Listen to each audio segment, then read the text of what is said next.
What is going on, everyone? Welcome in here to the Bettor Sports Betting Show on a Tuesday afternoon, the morning after the College Football National Championship. I'm going to give a couple quick thoughts and just recapping how some of my bets went, how the game kind of turned out. It was definitely a fun one to watch. Michigan they took care of business in that one. But on today's show, if you guys are tuning in, we appreciate you chiming in here on the chat, as you guys always do. So throw in your own bets, your own picks for Tuesday night's games, whether you got some NBA, NHL, college basketball, anything you want to talk about. Early thoughts on the wild card games for this weekend in the NFL. Hit us up in the chat here. Like and subscribe on YouTube as always, whether you're on Fantasy Alarm or Bettor Sports Network YouTubes. Coming up on today's show, give me quick thoughts on this college football championship, but I got some NHL bets and picks from our own Andrew Dewhirst from Fantasy Alarm. So we'll bring him on shortly.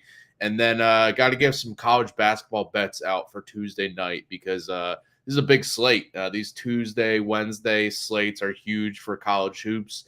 And now that college football is done for myself specifically, I am all in on college basketball. So I have a few bets here that I think could catch tonight, so I'll get to those shortly. But looking at last night, Washington, Michigan, I get stuff wrong sometimes, but I also get some things right. And here you can see.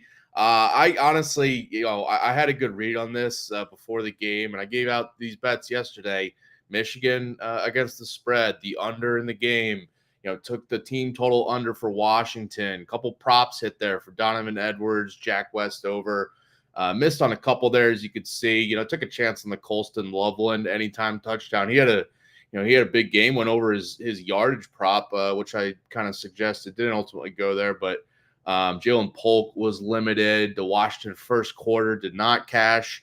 But the game overall, the Michigan, against the spread here, and the under, just both cashing pretty comfortably. And it started out how this game started was just Michigan really asserting themselves on the ground. And I said that on yesterday's show. I really thought they'd come out strong with the ground game. Washington would have some issues stopping the run, which I thought would set the tone for the rest of the game. It was basically that early. I think it was 14-3 early on. Michigan kind of let Washington come back into it. And for a minute there, I thought, all right, is Washington really going to pull this off? Because they are now keeping this close. They've just kind of made it a one-score game again at halftime going to the half. But I was really not too worried because of how easy things looked on the ground for Michigan on offense. They were just dominating the line. Honestly, dominated the line on both ends of the game there. Their defensive line was pressuring Penix. If you watch that game, by the fourth quarter, Penix was he was very banged up, and he was rushed on his throws. He wasn't accurate, in the third and fourth quarter, which really cost Washington to string together any drives, hit the big plays that they usually do. They just weren't getting those. So this was very good, very impressive performance by Michigan here. Pretty profitable day for myself. I even went on some alt lines. Did not mention this on yesterday's show, but I had a feeling that Michigan would win this comfortably and win by double digits. So I went with some alt lines, like minus 13.5 cashed that I went with. I went with like minus 9.5, just thinking that it should be a 10, 14 point win. They ultimately win 34-13 was the final there. So the under cashed, which I was happy about as well. Just of how the game flow I thought was going to go. Donovan Edwards, by the way, I wish I put some money on his anytime touchdown because he broke off those two 40-plus yard touchdown runs to start the game there for Michigan. And, he was the first touchdown scorer too. So if you cashed on that, congrats. But yeah, his yardage, he went over it on both those runs, and he had a big game. Blake Corum had a huge game. Wish I threw out his rushing yards prop there. But ultimately, it was a profitable championship to cap off the college football season. So feeling good going into now college basketball and the NFL wildcard weekend here. So, all right, hockey now. We're going to flip scripts here because I got to bring on Andrew Dewhirst. We've had him on this show before, giving some hockey bets out. He is a writer, one of our hockey writers for Fantasy Alarm. What's up, Andrew? Thanks for coming in here, man. Oh, not too much. Thanks for having me, Dan. Yeah, I know you do some great DFS coverage for Fantasy Alarm. If people haven't checked that out, go check out Andrew's articles over there for DFS and season long hockey coverage at Fantasy Alarm. Him and Chris Murray are our hockey tandem there. But gotta talk some bets here because we got a huge hockey slate tonight. These Tuesday nights have been some of the bigger slates here for NHL. One of the games I wanted to start with here, we'll get to some of your bets, your props, but this Lightning versus Kings game is kind of like the marquee game tonight. Two of the top teams in the league. You get the Lightning as home dogs on the money line. Any thoughts on this game? Yeah, I mean, the Kings are the best road team in the league. They lost their first game on the road against the Capitals just the other day. So the thing is, the Lightning, I think, carry a lot of past feelings about them as they've been one of the best teams in the league over the last 5-6 years. But a lot of that's kind of missing this year. Andrei Vasilevsky hasn't been great. I mean, Nikita Kucherov is still one of the best players in the league, but the Kings have a lot of depth. They've got three solid centers, and they can really play defense. So, I mean, can Tampa win at home? Of course. I mean, every team can win at home, but on a bet, this is probably one I would avoid. I mean, if the line isn't good enough to really take the chance on Tampa winning at home, so I would just probably stay away from it. That's fair, yeah. So some of these, when you get like a marquee matchup, it's fun just to watch it and enjoy rather than have some money on you. You can see either team winning. It's pretty much a toss up. So yeah. How about the Panthers tonight, because they are on a 7-game win streak, right? And looking to make it 8 in a row tonight in St. Louis. They are.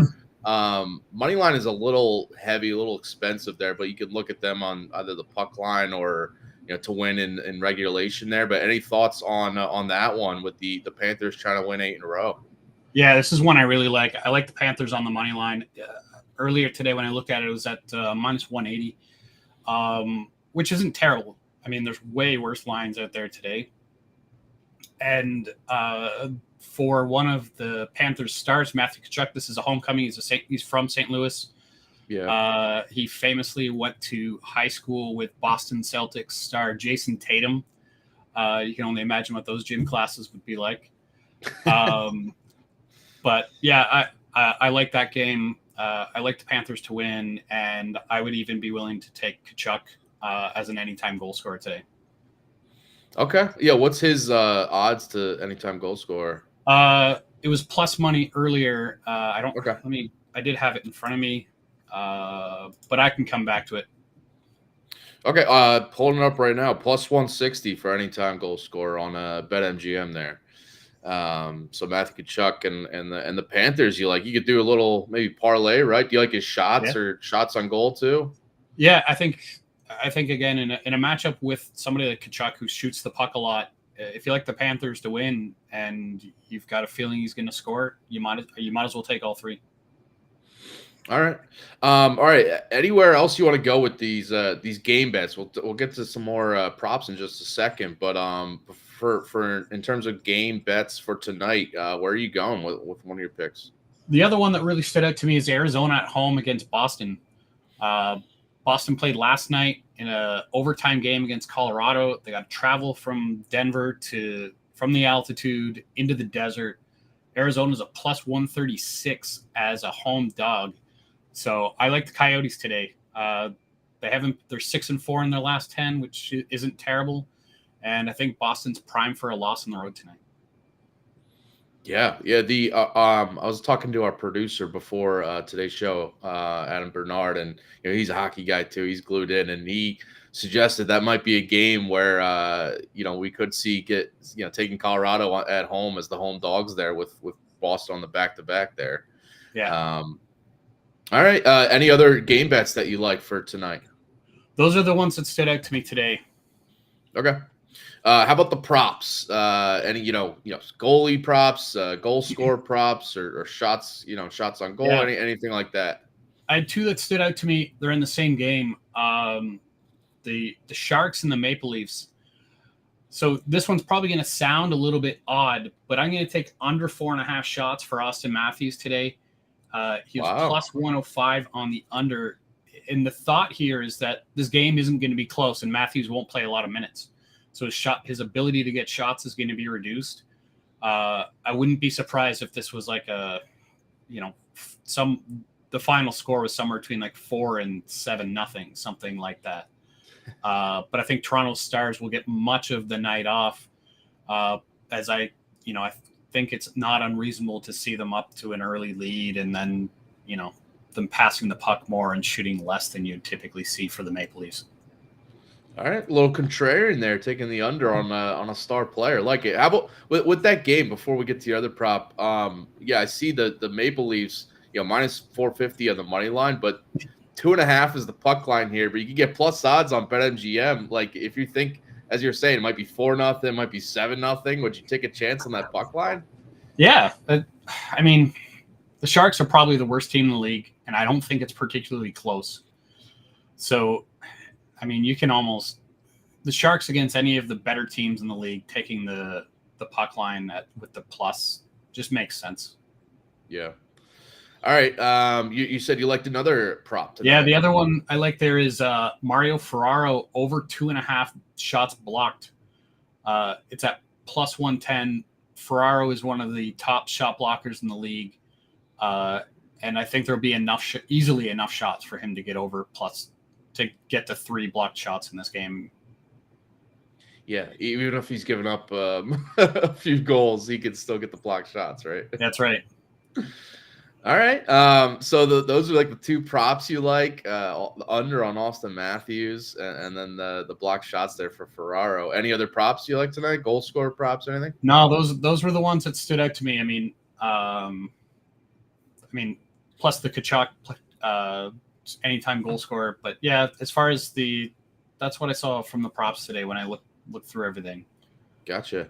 One last question I want to throw at you before we let you go was just in general this year for this season, has your betting opinions changed on any teams, players from maybe it was at the beginning of the year that you've kind of either flipped on or you've cemented your opinion of this is a team I got to back more, that kind of thing? The biggest surprise for me this year has been the Philadelphia Flyers. I mean, I think probably about 25% of the way into the season, it was like Flyers are winning some games I'm not expecting them to win, and then losing the games you expect them to win. So I just kind of was like, if the Flyers are an underdog, pick the Flyers. And they've really surprised. I mean, they're in a playoff spot. They were one of the worst teams in the league last year. The talent on that team hasn't really changed.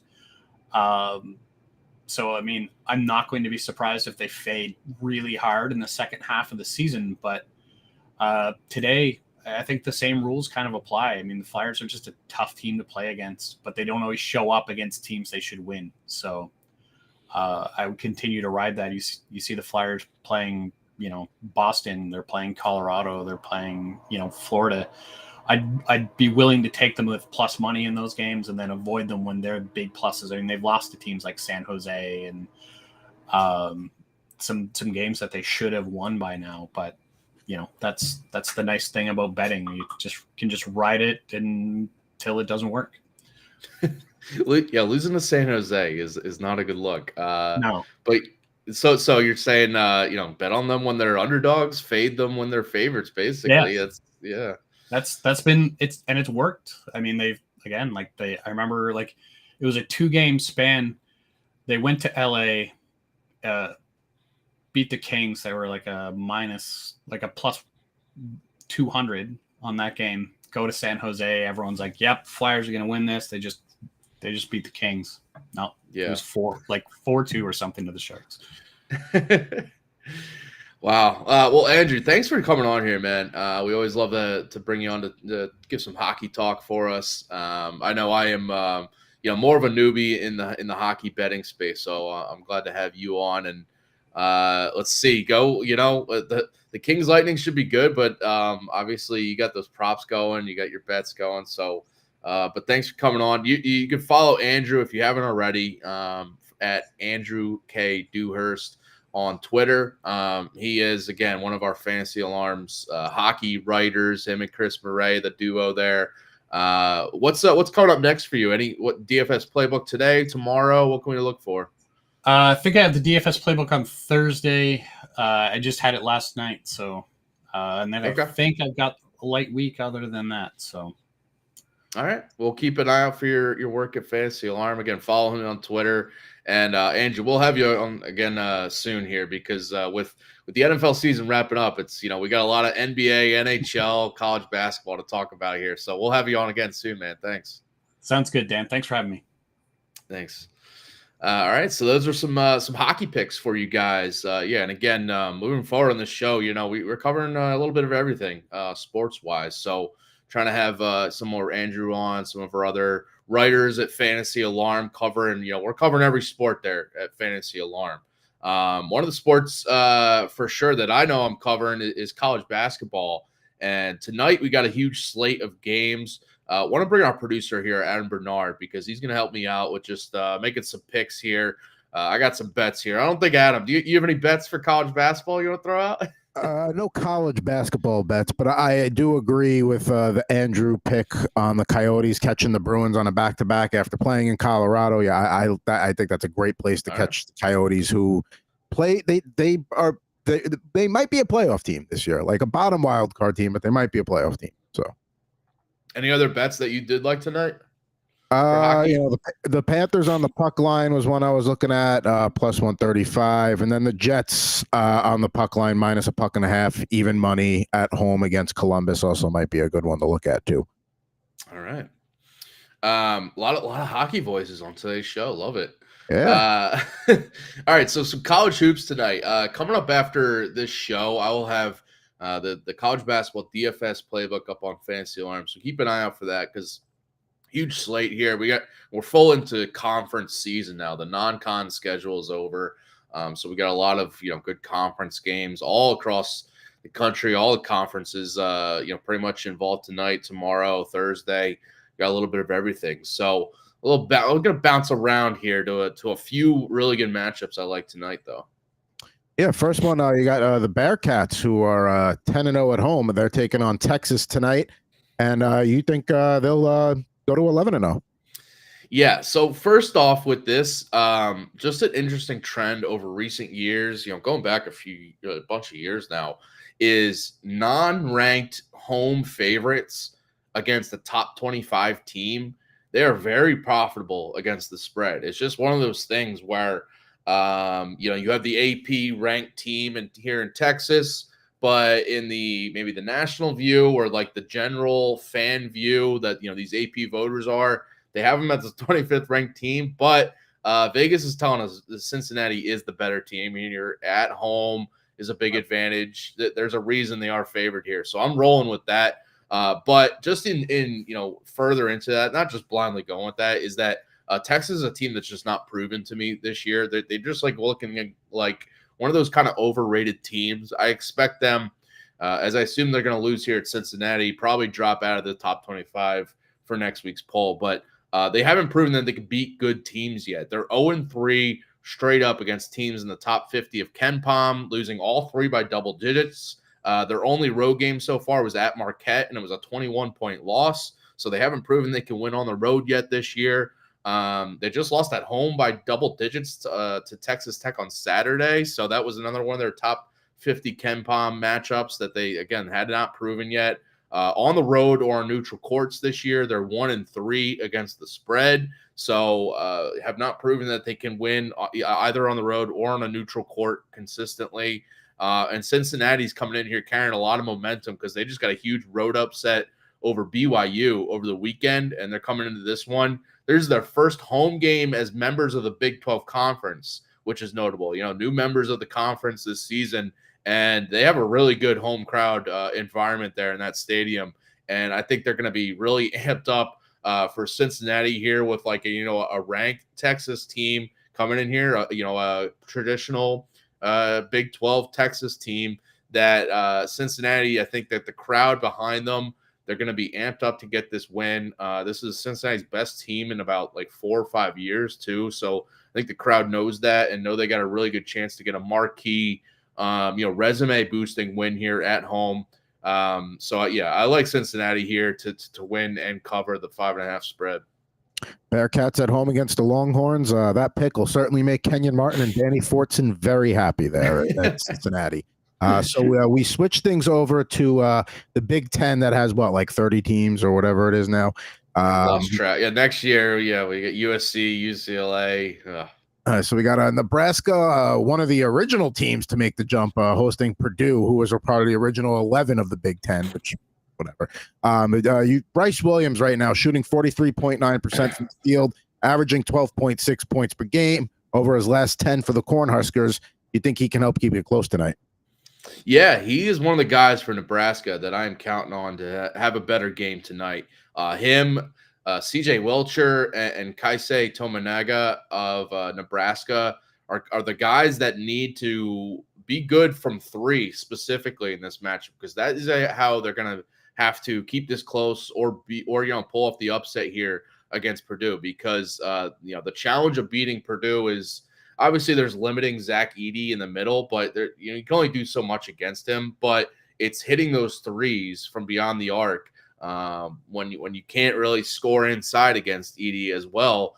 They need to be shooting well from three, and I think those three guys, Wilcher, Tominaga, and Williams, are going to be keys to this. They also need to stay out of foul trouble, which they've had a good tendency of doing this year. They have a number of bigs to throw at Zach Edey. If they can limit enough of Edey, but really kind of make the other guys around Edey prove that, go on the road here and get it done. If they can struggle a little bit, then Nebraska has a real shot at pulling this upset. I like the 7.5 here on the spread. This is also just a fade of Purdue. So Purdue is a team that's been struggling on the road for the last couple of years. It's not the same dominant team on the road that we've seen when they are at home or on a neutral court. Last year, they went 2-7-1 against the spread on the road. That included an overtime win at Nebraska. Nebraska almost pulled off the upset in that game at home.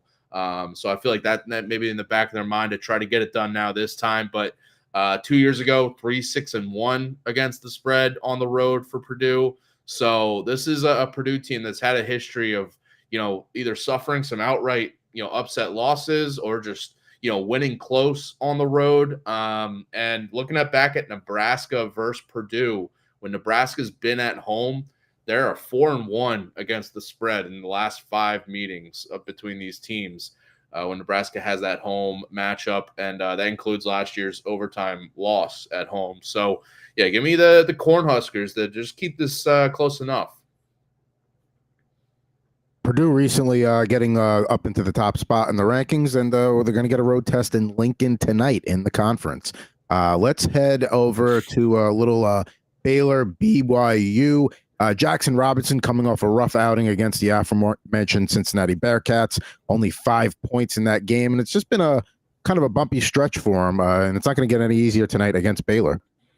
Yeah, I'm looking to fade BYU here tonight and back Baylor as the home favorites here. BYU has been one of those teams where, they've had like a breakout season. They're one of the breakout teams this year, but I need to see them prove it a little bit more on the court, because their metrics, their efficiency stats are all strong, in terms of like advanced metrics. But on the court this year, so they've played 3 teams that have been their top 50 in KenPom or better. They're 1-2 straight up in those games. They beat San Diego State at home at the beginning of the season, but they've since lost to Utah on the road, which has been their only road game so far.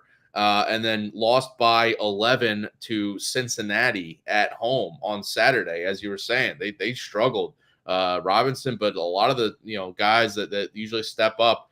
That was kind of like a glaring thing where at home and you lose by double digits in the upset is pretty notable. So, but this is now their toughest test so far, and it's going on the road for the first time in Big 12 play for them. Another newcomer to the conference like Cincinnati. But this is, instead of it being their first home game, which, by the way, they just lost to Cincinnati last over the weekend. But this is now going on the road, and it's in Baylor, which just opened a new stadium recently, where it's that stadium is really nice. I feel like this crowd is going to be rocking for this. Welcoming in like a top 25 BYU team. I feel like Baylor is going to have it, going to be ready to kind of send a message and say, like, we deserve to be higher contenders in this Big 12 still, rather than the newcomers BYU.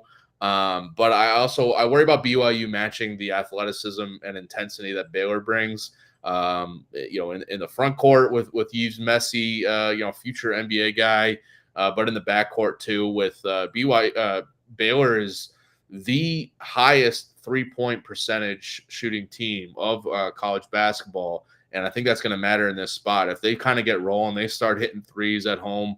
It could be a long night for BYU, which is a team that relies also on 3-pointers, but Baylor comes in with one of the best 3-point defenses in the country. So it's kind of a tough spot for BYU. If they aren't hitting their threes, I could see them getting down big. So like that's like the big X's and O's matchup where, give me Baylor to win this and cover. All right, you got one Texas team there, and you got another Texas team you want to pick tonight. Let's head over to the SEC. And the Auburn Tigers have gone 7-0 at home this year, and the Aggies are 0-1 against SEC opponents. So you would think that leans Auburn, but you got the Aggies covering. I do. I just think this is too many points for Texas A&M. Even though it's on the road, it's against a very strong Auburn team. But this is just too many points because I look back at these teams' series history. Going back, the last 10 meetings, Texas A&M has dominated. They're 8-2, both straight up and against the spread in the last 10 games between Auburn and Texas A&M. That includes actually a road win at Auburn last year as the underdogs on the road. So they've, recent history says like this team should not be getting 7.5 points. A&M's also 3-1 against the spread as underdogs this year. So they've proven that, Vegas has been wrong in them a couple times with the spreads. Auburn's like, they're a weird team because they're off to a strong start. They've looked dominant at times. They just blew out Arkansas on Saturday to begin conference play. But they're also a team, they're top 10 in offense and defensive efficiency. But they're also a team that's only played one top 50 Ken Pom team this year, and it was a neutral court loss to Baylor in the season opener. Since then, their non-conference schedule was a lot easier than other teams, especially in like the top 10 caliber, top 15 caliber as Auburn. So I really don't know how good this team is, even though some of the metrics say that they are one of the better teams, but I think A&M comes in here just more battle tested. They've played some tough road environments. They have a road win at Ohio State, have a road win at SMU, played Houston close on the road. Technically neutral, but it was in Houston. So this is like a weird thing for A&M where they've slipped up at home too this year, but they've actually played a little bit better on the road in some spots. And I feel like they're going to go in here to Auburn and play it closer than the 7.5 points. Because this is a team that A&M, I've lowered my expectations a little bit, but at the beginning of the year, this was like a dark horse Final Four team for me. And then they've suffered a few losses here, but I still think they have the talent to push Auburn here. They're not going to back away from it. All right, so we'll go from Auburn on the SEC over to the Mountain West Conference tonight. We got the Broncos hosting the Colorado State Rams, who have won 9 in a row. Can they make it 10 in a row up in Boise? Yeah, so I'm going with Boise State. I love getting the points here, but you can look at them on the money line. Just here's some quick stats for you. In terms of Boise State at home. So this year so far, they're 8-0 at home with some good non-conference home wins against St. Mary's, North Texas, San Francisco. They've gotten it done at home this year, but last year, 15-1 at home, straight up, 9-0 in league play against Mountain West teams at home. 2 years ago, 13-2 at home, 8-1 in league play. 3 years ago, 11-1 at home, straight up, 9-1 in league play. This is a team that does not lose at home often, even when they might be an underdog, even when they welcome in a better team. I just think that they don't. This is kind of like a disrespect that they are home underdogs. I know Colorado State is the better team for sure. On a neutral court, they might prove that and win. But I just think, Boise State has a significant home court advantage, and it's proven it. This is now 3 years running that they have only 4 losses at home in their past 40 to 50 home games. This is just not a team that loses often at home. Besides all that, I do think Boise State comes in here just like a little bit better team lately because they've started to start Omar Stanley, St. John's transfer at center, and him and Tyson Degenhart are a really good front court duo where they play well off each other, can both score well inside, rebound very well, and having that 2-man unit inside, I think has made them a better team. Now they're facing, Colorado State has an undersized front court. So I think that could be a little bit of an advantage for Boise State. I'm just, I see them as home underdogs, and I am gladly taking the Broncos here. My biggest issue with Boise State is that you got a blue football field, but there's not enough blue on that home court. It should be really, I'm not saying the whole hardwood's got to be blue. These random NBA play-in tournament games or the courts, which is bizarre. It doesn't have to look like that, but can we get some more blue? I mean, you got the Smurf turf. I don't know what you would call a blue court, but fun now. Yeah, I'm trying to think of something that would rhyme with court. Or something with a shade of blue. I don't know. We'll figure. If you got ideas, drop them in the chat or hit the show up for sure. You're right, though. Why don't they go to because some teams have courts like that. I think what's the team that has Oakland? I think the Oakland team has a gray court that's it's definitely out there, and they have a huge logo in the middle. Yeah, it's they still have the wood look to it, but it's it's a very dark look. I'm going to pull the image up here in a second. But. Yeah, I think Oregon is another team that has Oregon's a team that has a bunch of woods looks, basically. Yeah, there's Oakland. Yeah, they just have the gray. I like that. It's I guess dark brown, not gray, but it's something different. It's away from the norm. Yeah, you could see on the outside what the court would be looking like, but they just gave it a little color.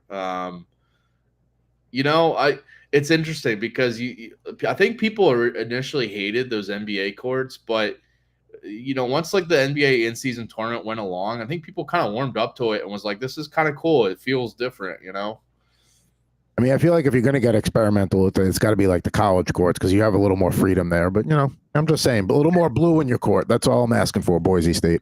Just a little bit more blue. Yeah. Either way, I hope they get the win tonight. Yeah.